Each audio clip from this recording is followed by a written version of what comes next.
ഗുജറാത്ത് സർക്കാരിന്റെ ഭീകരവാദ വിരുദ്ധ SOP വിവാദമാകുന്നു. താടി വളർത്തുന്നതും നിഖാബ് ധരിക്കുന്നതും തുടങ്ങി നിരവധി മുസ്ലിം വ്യക്തിഗത ആചാരങ്ങളെ ഭീകരവാദ ലക്ഷണമാക്കി കണക്കാക്കുന്നതാണ് ഗുജറാത്ത് സർക്കാരിന്റെ ഭീകരവാദ വിരുദ്ധ സെൽ. മുസ്ലിങ്ങളെ ലക്ഷ്യമിട്ടുള്ള വർഗീയ സ്വഭാവമുള്ള SOPക്കെതിരെ വിമർശനം ശക്തമാവുകയാണ്.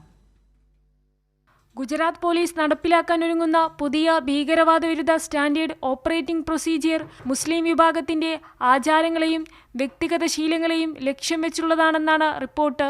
തീവ്രവാദം ഇല്ലാതാക്കുക എന്ന ലക്ഷ്യത്തോടെയുള്ള ഗുജറാത്ത് പോലീസിന്റെ SOPയാണ് പ്രചരിക്കുന്നത്. മുസ്ലിം സമുദായത്തിന്റെ മതപരമായ ചടങ്ങുകൾ, ആചാരങ്ങൾ, വ്യക്തിഗത രീതികൾ എന്നിവയെ തീവ്രവാദത്തിന്റെ ലക്ഷണമായി കണക്കാക്കുന്നതാണ് SOP.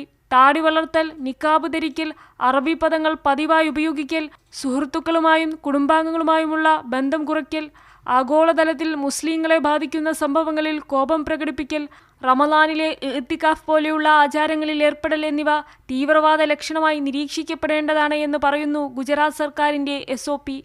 ഗുജറാത്ത് സർക്കാരിന്റെ നീക്കം ഭരണഘടന ഉറപ്പു നൽകുന്ന വ്യക്തിഗത സ്വാതന്ത്ര്യത്തിന് നേരെയുള്ള കടന്നുകയറ്റമാണെന്ന് CPIM general secretary MA baby വിമർശിച്ചു.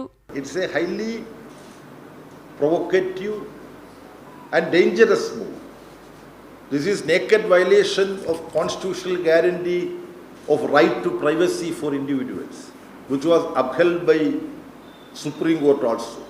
തീവ്രവാദ വിരുദ്ധ പ്രവർത്തനം വിശ്വാസത്തെ അടിസ്ഥാനമാക്കിയുള്ളതല്ല, തെളിവുകൾ അടിസ്ഥാനമാക്കിയുള്ളതായിരിക്കണമെന്ന് ജോൺ ബ്രിട്ടാസ് MPയും വിമർശിച്ചു. ഇത്തരം വ്യവസ്ഥകളുണ്ടെങ്കിൽ ഉടനടി പുനരവലോകനം നടത്തണമെന്നാവശ്യപ്പെട്ട് ജോൺ ബ്രിട്ടാസ് MP ഗുജറാത്ത് മുഖ്യമന്ത്രി ഭൂപേന്ദ്രഭായ് പട്ടേലിന് കത്തയച്ചിട്ടുണ്ട്. കൈരളി ന്യൂസ്, ദില്ലി.